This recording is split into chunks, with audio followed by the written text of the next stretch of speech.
Another Max Verstappen qualifying masterclass, securing a shocking pole position for the Japanese Grand Prix, just edging out Lando Norris qualifying P2, Oscar Piastri P3, Charles Leclerc P4, a Mercedes third row of George Russell P5, Kimi Antonelli P6, a strong qualifying performance by Isaac Hadjar qualifying P7, just ahead of Lewis Hamilton in P8. Alex Albon qualifies P9 and Ollie Behrman rounding out the top 10 qualifying in P10. But the biggest and most surprising story coming out of qualifying is Max Verstappen coming out of nowhere to secure this pole position. Sets a lap record for the Suzuka circuit and Max's first pole since Austria of last year, 17 races ago. And Max didn't even have the fastest time in any of the sectors. Lando had the fastest first sector. Oscar had the fastest second and third sectors. But where Max won this pole was the final chicane at the end of the lap, where he gained a tenth of a second on Lando, which was enough to push him into that pole position. This was shocking for everyone. Shocking for everyone watching on TV. Shocking for everyone in the Red Bull garage. Maybe even shocking for Max, based on the reaction we heard from him on the radio after he was told he got pole. And I'm looking at the weekend leading up to this, Max was half a second off the lead in all of the practice sessions. So to come away with this pole was something no one saw coming. And honestly, this will go down as one of Max's greatest qualifying laps of his career. I might still give the edge to the qualifying lap he had in Monaco in 2023, just because he had to make up so much time to get that pole position. But this is one that's in that category. And this is one that's special and one that Max will remember for a very long time. And he just proves time and time again that he is one of the greatest drivers this sport has ever seen and still the best driver on the grid today. Now, there's still a lot to be determined about how the race ultimately plays out for Max, but he's put himself in a great position to make the most out of this race on Sunday. And we've learned yet again, you can never count Max Verstappen out. The McLaren starting second and third behind him. A little disappointing for them because it looked pretty likely that they would have another front row lockout. Lando and Oscar were just going back and forth all weekend long, exchanging fastest laps throughout all of the sessions. Lando gets the final edge over Oscar heading into Sunday's race. And the positioning between these two could be very important, not only for the outcome of the race, but ultimately for the Drivers' Championship. In a championship battle that we expect to come down between these two based on what we've seen. And if it does come down to these two at the end of the season, it'll likely come down to qualifying in which car is out in front coming out of the start of the race. Probably a little better for Lando that it's not a McLaren 1-2 and Oscar is at least starting behind Max. But at the same time, Lando still has to fight with Max off the start, and he has to make sure he doesn't compromise himself and give Oscar an opportunity to get by. Similar to what we saw in China, with Oscar and George Russell fighting at the start, which gave Lando the opportunity to get by George and get into second place. For Oscar, though, a disappointing qualifying result for him, and you could see it on his face. He had a bad first sector on his final run in Q3, and without that, there's a good chance he would have been on pole for this race. But regardless of that, both of these drivers have put themselves in great positions for this race on Sunday, and both drivers have an opportunity to come away with the race win if they play their cards right. Going through some of the results for the rest of the grid, not the qualifying Yuki Tsunoda wanted. Qualifies P15 behind both of the Racing Bulls. I was ready to come in here before qualifying and sing praises for Yuki based on what we had seen that up to that point with just his ability to handle the car and keep up with Max throughout all the sessions. And he really was all the way up until Q2, where he just messed up his final run, going wide into turn 2, which compromised the rest of his lap and really just made it difficult for him to make up that time. And that's something that'll make this sting even more for him. Now, the good news for Yuki is he has shown the pace and he has shown the ability to handle the car. And as disappointing as it was for him to qualify 15th, it's still better than what we saw from Liam Lawson in this car in those two races. Now, Yuki should be able to work his way up the order during the race and salvage some of this for a good result. But tomorrow will be a very good test for Yuki's maturity and his growth as a driver. And it seems like he's ready to pass that test. Younger Yuki might let this situation cause his temper to go awry and, just let this spiral out of control. but this doesn't look like the old Yuki anymore.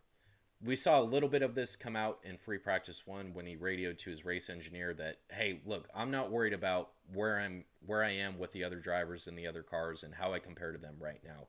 I'm worried about my own performance. I'm worried about my ability to get comfortable in this car and just adapt to this car. Something we probably wouldn't have seen from a younger Yuki Tsunoda. Now, he notably switched his management last year, which could explain some of this, but I think we're just seeing an older Yuki and a more mature Yuki. And look, the pressure's still on him to turn this around and get a good race result coming out of Sunday, but not the pressure that we saw that was on Liam Lawson. I don't think Yuki is at risk of losing his seat, and that's been confirmed by the team too. That'll be there for the rest of the season. Of course, you never know the truth behind some of these Red Bull statements, but I do think there's some truth with that. And I do think there's some backing from Honda to support that as well. But Yuki wants to beat Liam Lawson in this first race after the switch, and especially in front of his home crowd. But Yuki does seem better equipped to handle this situation and bounce back from this qualifying result, and I think that's what we'll see from him on Sunday. A tough qualifying result for George Russell, not the worst, but qualifying P5 is not what he wanted, and you would think that he expected a higher result from that. Looked like he had an actual shot at pole, or at least at the front row, but like so many drivers, just lost the car a little bit going into turn 2 at the beginning of the lap, which compromised the rest of his lap, put him on the back foot. It was something that you just couldn't recover from and make up the time from. Now, the good news for George is the car has the race pace to make the most out of Sunday, but he'll have to navigate some traffic to get back up the front, and I think having to navigate that traffic will put him too far behind to really compete for a race win, unless he gets a safety car, unless he gets a red flag that just closes the field back up and puts him back up to the top, probably with the McLarens at that point. But I think we see a strong performance from George, and we probably see him back on that third step of the podium that he's become so familiar with this season. Going to his teammate, good to see some improvement from Kimi Antonelli, qualifying P6, only 0.2 off of Russell's time. Still some more room to go with his development as a driver, but this put him in a good position for the race, and this was a good qualifying result, especially considering his youth, and also considering that he's still taking tests and trying to finish out high school, which is something we learned this week. So again, a good result for Kimi Antonelli and something for him to build off of going into Sunday. Going to a few more rookies, an incredible qualifying performance, both by Isaac Hadjar and Ollie Beerman. Starting with Isaac Hadjar, just a gutsy qualifying performance. He had some seatbelt issue with this car that looked pretty uncomfortable based on what we were hearing about the positioning of that issue in relation to where it is on his body. And honestly, it looked like he wouldn't even make it out of Q1 because of how much he was struggling with the discomfort from what was going on. His radio messages were a little weird too, where he apologized for the issue, said he doesn't know what's wrong with him, which just didn't really add up with it being a seatbelt issue. It seemed like that was something that either the team got wrong or, just something that wouldn't be his fault. But regardless, a gutsy performance to bounce back from that and fight through that and get this car to P7 at the end of qualifying. I really like what I've seen from Isaac Hadjar, especially after the disappointing result we saw from him in Australia where he didn't even start the race. And that was a situation that, especially his youth and his age and inexperience, really could have caused him to spiral. But we've seen him bounce back in a very, very strong way 2 weekends in a row now. Now we need to see him translate this into a solid race result. He also qualified P7 in China, but fell out of the points during the race. So hopefully he can avoid a repeat and take some of the lessons he learned from China and use them to help this translate into a strong points finish on Sunday. Going to Ollie Beerman, qualifying P10, I think this says a lot about his abilities as a driver, especially considering that his teammate Esteban Ocon was out in Q1 and qualified so far down the grid. It might be a little bit of a struggle for Haas and for Ollie Beerman to turn this into a points finish. But the good news is Haas brought some floor upgrades which seem to have helped and improved the performance of the car. So hopefully Ollie can get somewhere. It'll probably be at the bottom of the points, but hopefully he can get some points coming out of Sunday. But looking at all of these rookies, this is turning out to be a very strong rookie class. I mean, other than Liam Lawson and Jack Doohan, we've really seen some promising things from the rest of them at this early stage of the season. Speaking of Liam Lawson, though, a good and bad qualifying for him. Good news is he outqualified Yuki. Bad news is he was outqualified by his rookie teammate, Isaac Hadjar, in their first measuring test against each other. Again, kind of backing up the claims that the Racing Bull car is just easier to drive than the Red Bull. But Liam, with this result, still has some pressure on him, especially being behind Isaac. Now, the pressure isn't as great as it was when he was at Red Bull, but it's still there. And I think he might not need to get this car into the points, but he definitely needs to show an ability to move up the field or at least get close to Isaac Hadjar, if not ahead of Isaac Hadjar, to take some of this attention away from him, at least for a little bit, while he gets used to this Racing Bull car. Moving to Williams, Alex Albon outqualifies Carlos Sainz yet again. Albon has now reached Q3 in every qualifying this season, has outqualified Carlos Sainz in every qualifying this season. And to make things worse for Carlos, he originally qualifies 12th, but then's handed a 3-place grid penalty for impeding Lewis Hamilton, which drops him down to P15. It's just surprising to see this from Sainz, and just surprising to see him struggle the way he is with the car and just continue to struggle as we're going into the third race weekend. But as much as it says about the struggles of Carlos Sainz, I think this says a lot about Alex Albon's ability to drive this car. The car has definitely improved, but Albon has shown a lot of confidence this season, and you can see that confidence coming through with his driving. Now, Sainz has a lot of work to do to recover from P15. I think he can do it. I think there's a chance he could get this car into the points, but I think Alex Albon is in a very good position to bring home a solid points finish on Sunday. Finishing up with one more driver, Jack Doohan. More struggles for him. Not what you want to see from him at all. Just another not great start to the weekend from him.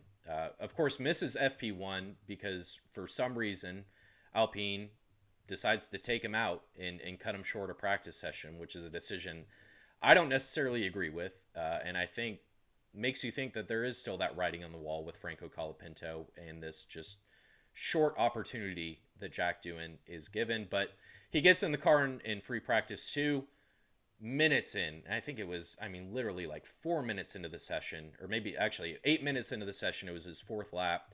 Loses the car into turn 1, into the barriers. Just a massive crash for him, and one that it's always surprising to see the driver walk away for a crash that hard.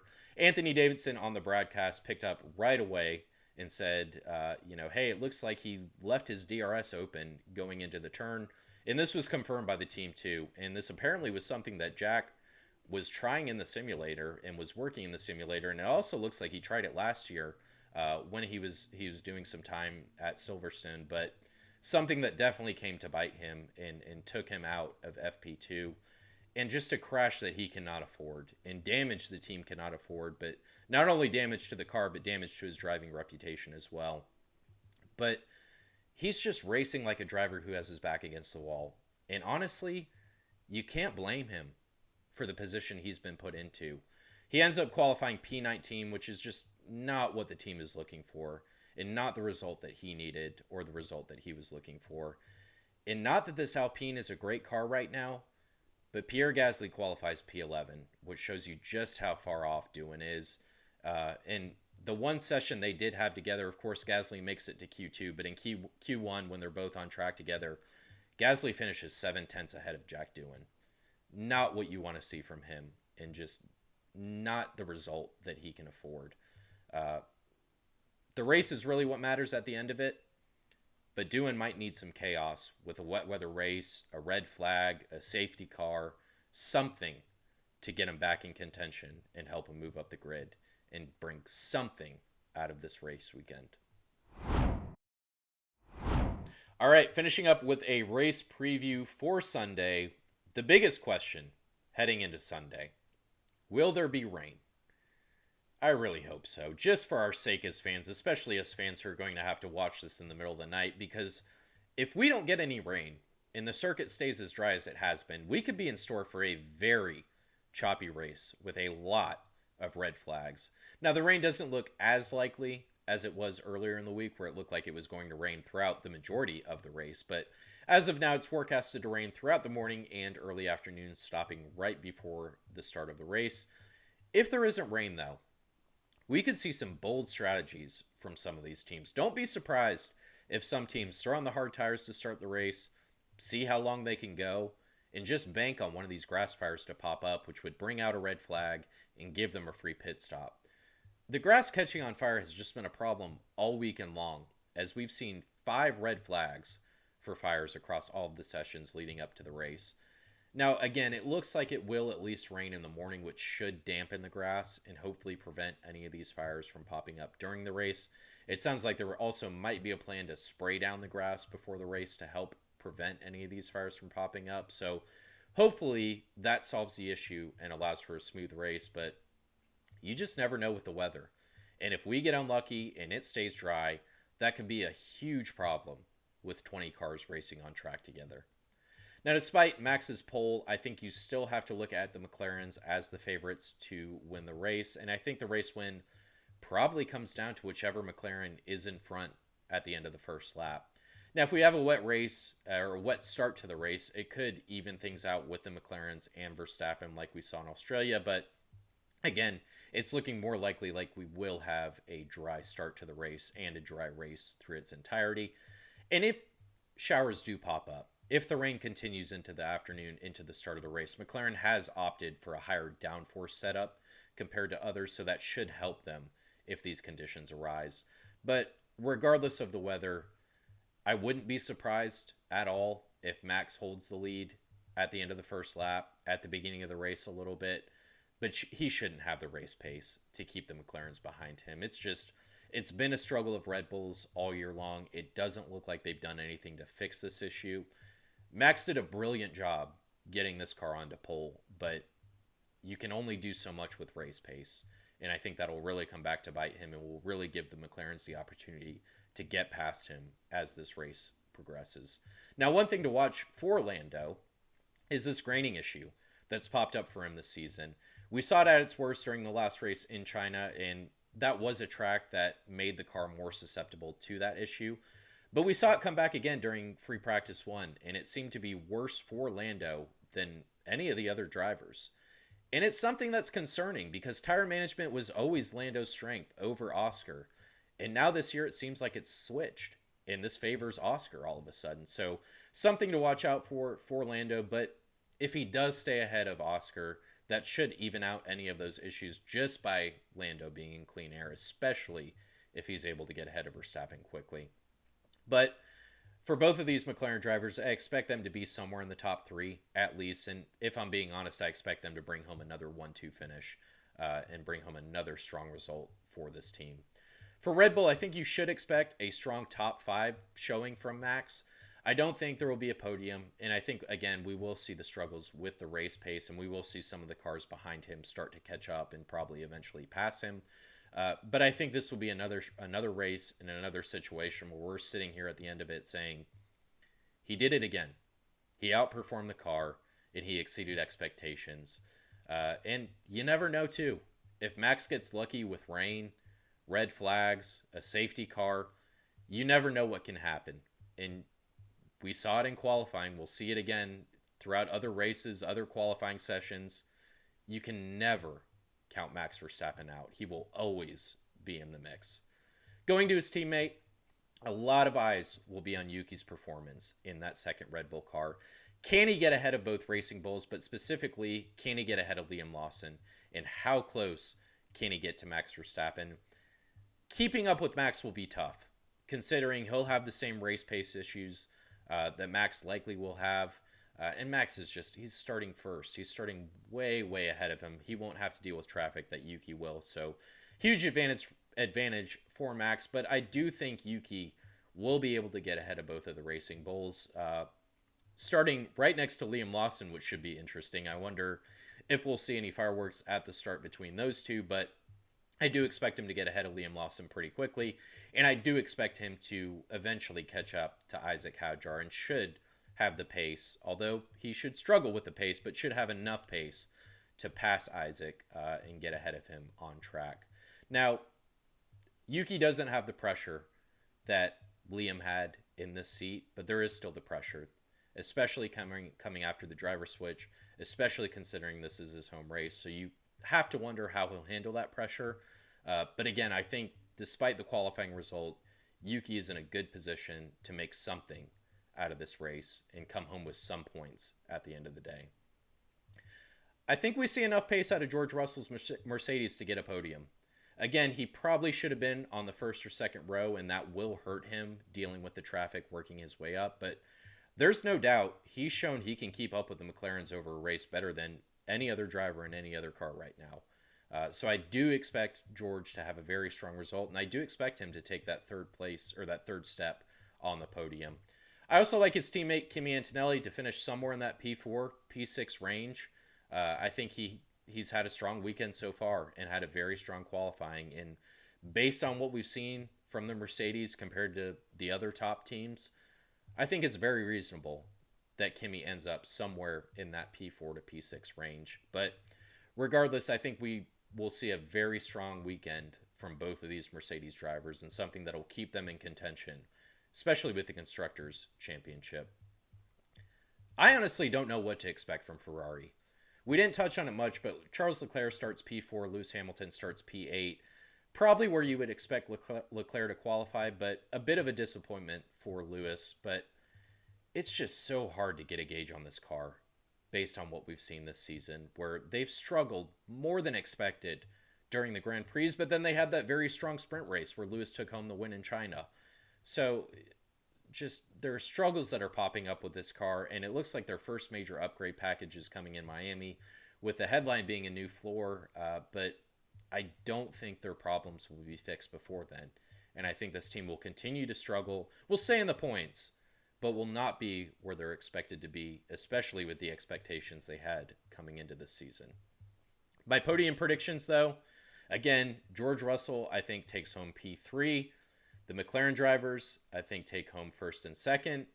Coming in second, I've got Oscar Piastri. And coming in first, taking home the win, I have Lando Norris. The McLarens are just, they're going to be too fast over an entire race, especially if it's dry. Again, you never know with red flags, safety cars, things that can close the field up. But even if that happens, I expect both of these cars to have the pace to be able to pull away from the field and regain a lead if something does happen that closes the field back up. But I think Lando will prioritize just trying to stay ahead of Oscar at the start. He might just let Max go off, or maybe not fight Max as much, or maybe push Max into Oscar's path a little bit. But I think the priority will be, let me just stay ahead of Oscar and I'll figure out the rest from there. But I do think Lando will have enough eventually to get ahead of Max if it's not at the start, pretty early on in the race. And I think we'll start to see the tires of that Red Bull fall off faster than anybody and the pace start to struggle, which should give both of these drivers the opportunity to get ahead of Max. But I think Lando will have enough. And I think he's been very strong at this track this weekend. Both of them have been. But Lando's kind of had the edge over Oscar throughout the majority of this weekend. And I think that'll give him enough to take home this victory. All right, that's a wrap on today's episode previewing the Japanese Grand Prix. I will be back tomorrow with another episode, of course, recapping everything that we saw in Sunday's race. I think we're in store for an exciting one. If not exciting, at least eventful. Whether it be wet weather chaos, surprise red flags because of pop-up fires, maybe even a safety car thrown into the mix too. But I think we'll have an exciting race, and I think we might even have an exciting finish, with both of these McLaren drivers likely out at front fighting for the race win. And who knows, maybe we have a third car in the mix that we don't expect. Max Verstappen, George Russell. But I think we'll have a lot to talk about in tomorrow's episode coming out of the Japanese Grand Prix. Thanks to everyone for tuning in and listening. Until next time.